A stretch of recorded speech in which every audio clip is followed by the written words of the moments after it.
You were so fat. I'm worried about the baby. Kathy, I didn't gain that much weight. Take a good look in the mirror. You're so fat and ugly. I can't believe you were going to be a mother. I feel so sorry for the baby. Kathy, my mother-in-law gave me a nasty look and said insensitive words. I'm finally pregnant with the child of the love of my life. I had finally gotten through a difficult pregnancy. Kathy's insensitive words were exhausting me both physically and mentally. I want to think about my child first, but I can't afford to do so. I can't take this kind of life anymore. Do I have to endure my mother-in-law's words for the rest of my life? Just when I was about to give up, a single phone call would change my destiny. My name is Allison. I am 32 years old.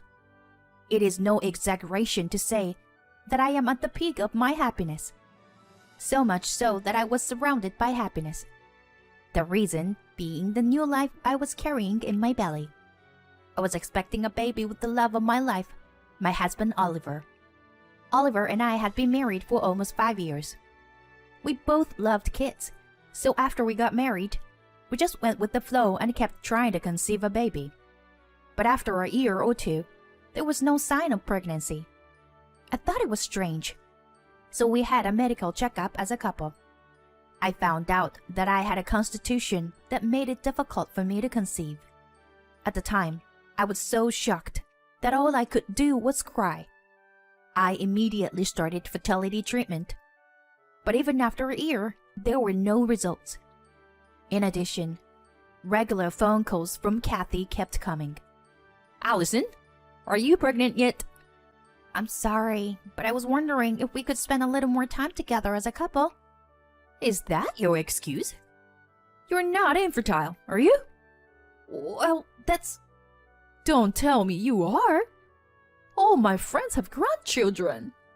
We have to have ours soon, too. Otherwise, I feel like an idiot for allowing my son to marry a normal girl like you. Sorry, I'll do my best. Don't make me say it every time. What a foolish wife you are. Kathy's words pricked at my chest and steadily drained the life out of me. My body was getting thinner and thinner, and I couldn't even eat. I didn't want to worry Oliver unnecessarily, so I can't even talk to him about Kathy. I couldn't really relax even when I spent time with him. I took it out on him even though it wasn't anyone's fault. I hated myself every day, but Oliver never once blamed me. He always gently took my hand and said in a soft voice, Allison, it's gonna be okay. Don't be so hard on yourself. What's okay? People ask me all the time if we are having a baby soon. There's no way you can understand how I feel. I'm sorry, I don't. But I do want to have kids too. We can't do that. That's why we're doing this. If this is how it's gonna be, we should just get a divorce. When I was about to say that, Oliver shouted no. He hugged me tightly and continued slowly in a voice that sounded like he was about to cry. It's true that I want to have children, but I married you because I love you, not because I want kids. Don't forget that. What's the point of you being with me if we can't have kids? It doesn't matter. Even if I knew from the beginning that we couldn't have kids, I would have still chosen you.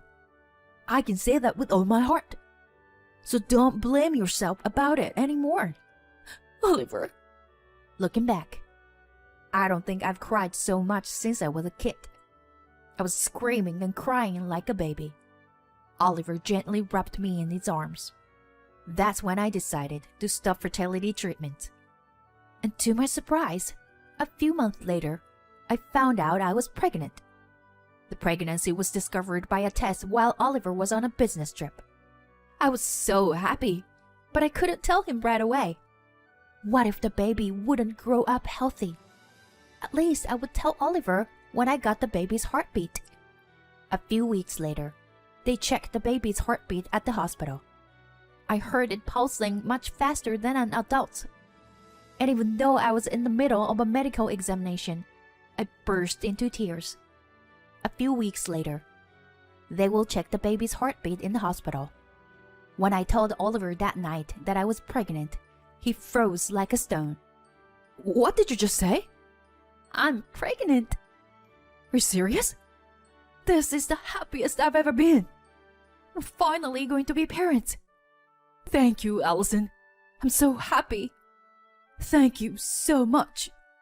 Oliver hugged me tightly and tenderly. We hadn't laughed and cried together since the day Oliver proposed to me. It's been about 6 months since then, and my belly has grown a lot. Then one day, Oliver came home from work and murmured a quieter voice than usual. I'm home. I asked him what was wrong. He held his head in his hands and slowly opened his mouth. I was suddenly asked to go on a business trip next week. A business trip? Then it's nothing out of the ordinary. I'll be fine. It's a month. A month? Actually, another employee was supposed to go, but he's in the hospital. He and I are the only ones who know about the client. I see. So, there's no one to replace you. My husband nodded his head in response to my question. My due date is the month after next. That's probably why he's anxious about the month-long business trip.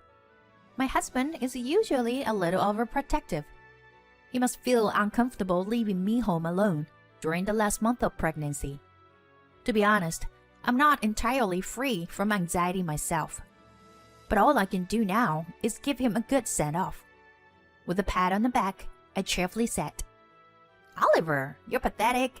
I'll be fine. Go on a business trip for the sake of the company. Well, what if anything happened to you while I'm gone? I'll be fine. I'm going to my parents' house for a home birth in the middle of next month anyway. That's less than a month away. That's true, but I'll have my phone with me in case something happens, and I'll call you as soon as I can. Don't worry, okay? I try my best to convince him, but his expression doesn't clear. I could feel how worried he was about me.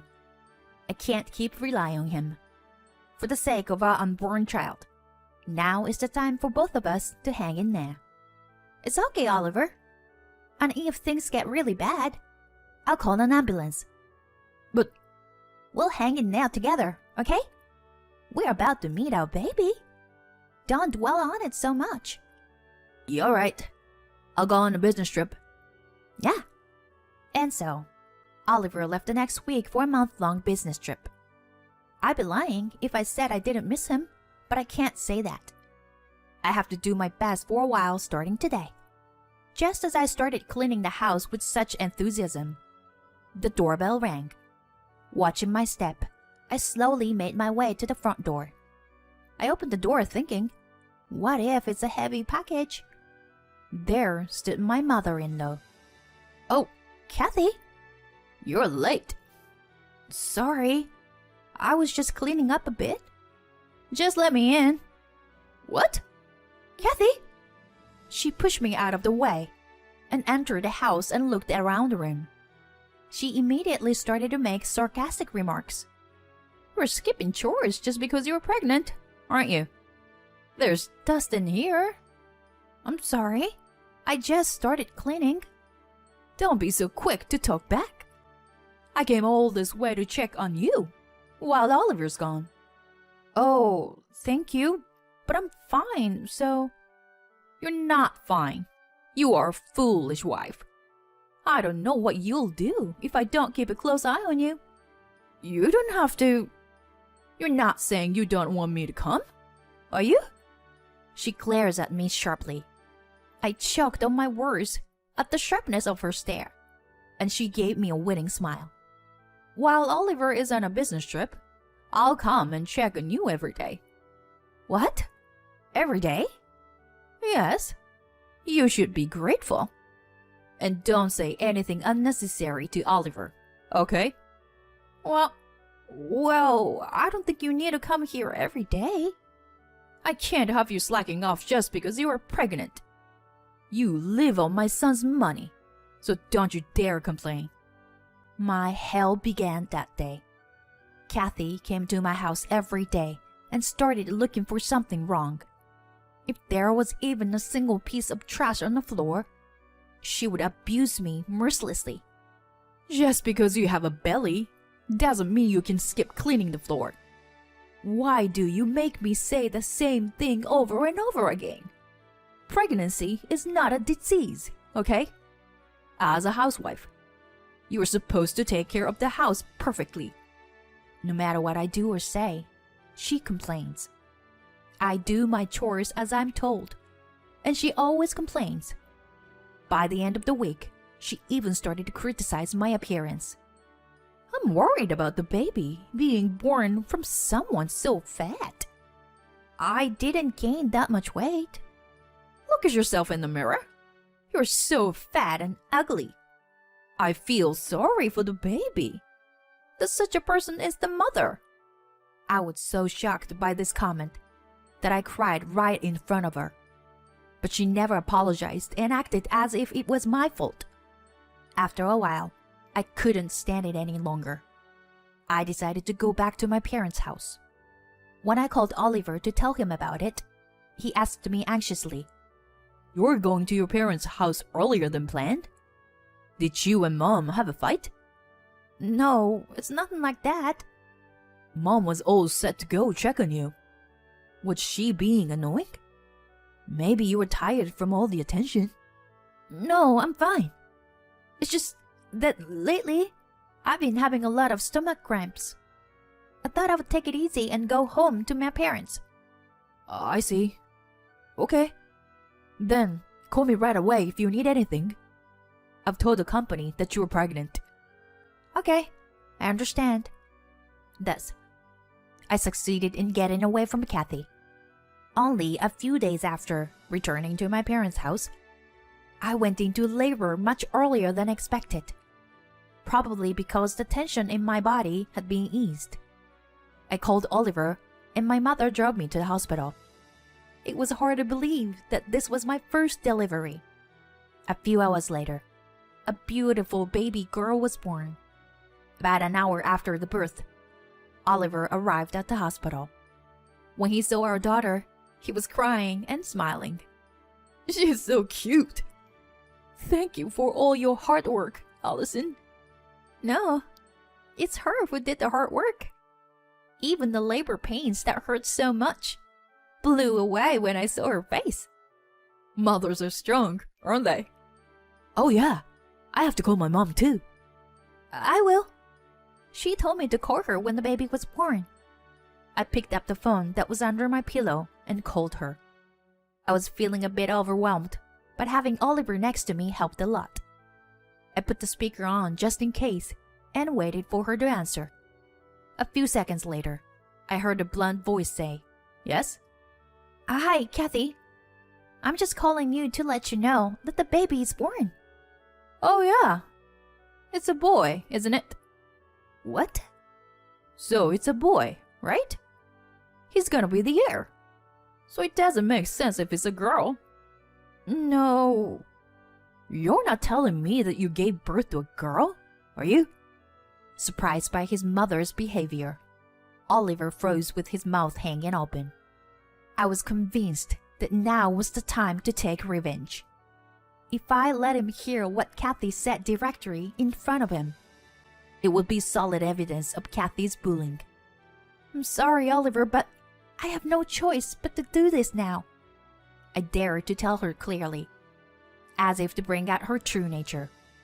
She's a girl, with eyes much like Oliver's. She's a pretty girl. "Beg your pardon? I said I don't want a girl." "Don't say that.